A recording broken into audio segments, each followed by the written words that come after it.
कल क्लास में एक डिबेट के दौरान जब मेरे क्लासमेट ने बोला कि गांधी ने देश के लिए किया क्या, तो मुझे गुस्सा नहीं आया, अपितु आश्चर्य हुआ।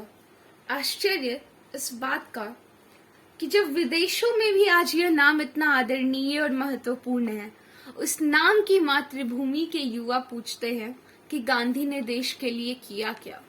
जिस मनुष्य ने दक्षिण अफ्रीका की ऐतिहासिक जीत के बाद भी भारत के छोटे गांव के मुकदमे लड़े, उस देश के युवा पूछते हैं कि गांधी ने देश के लिए किया क्या। जिस देश की शिक्षा के लिए उस मनुष्य ने अपनी संतान की शिक्षा ढील दी, उस देश के युवा पूछते हैं कि गांधी ने देश के लिए किया क्या। इतने स्थिर पेशे के बावजूद जितने देश के लिए निस्वार्थ आंदोलन लड़े, उस देश के युवा पूछते हैं कि गांधी ने देश के लिए किया क्या। जिसके जीवन में ईश्वर ने अन्न का बड़ा भंडार दिया, वो देश के लिए, नमक के लिए सरकार के विपक्ष में खड़ा होता है, और उस देश के युवा पूछते हैं कि गांधी ने देश के लिए किया क्या।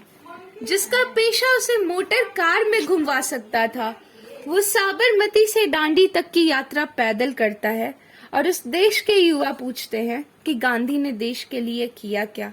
जिसका व्यवहार उसे हुकूमत का वजीर आजम बना सकता था, वो कई वर्ष जेल में बिताता है, और उस देश के युवा पूछते हैं कि गांधी ने देश के लिए किया क्या। जिसका रुतबा उसे महंगे पश्चिमी सूट में घुमा सकता था, वो सादी धोती में अपना पूरा जीवन बिताता है, और उस देश के युवा पूछते हैं कि गांधी ने देश के लिए किया क्या।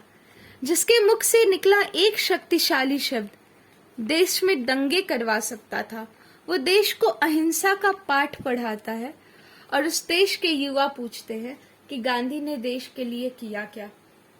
आधुनिक युग की सड़कों पर जो लड़कियों को छेड़खानी का शिकार होते देख भी अपनी आंखें इसलिए बंद कर लेते हैं कि लफड़ों में कौन पड़े, उन्हीं लफड़ों में अपना पूरा जीवन गुजार देने वाले उस मनुष्य के देश के युवा पूछते हैं कि गांधी ने देश के लिए किया क्या।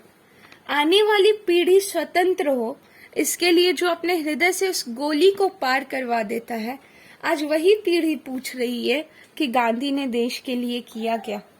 एल्बर्ट आइंस्टाइन ने कहा था, आने वाली पीढ़ी कभी विश्वास नहीं कर पाएगी कि ऐसा मनुष्य शारीरिक रूप में इस धरती पर अस्तित्व भी रखता था।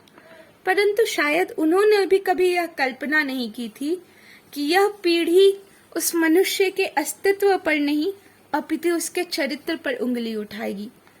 सबसे भयभीत करने वाली बात पता है क्या है?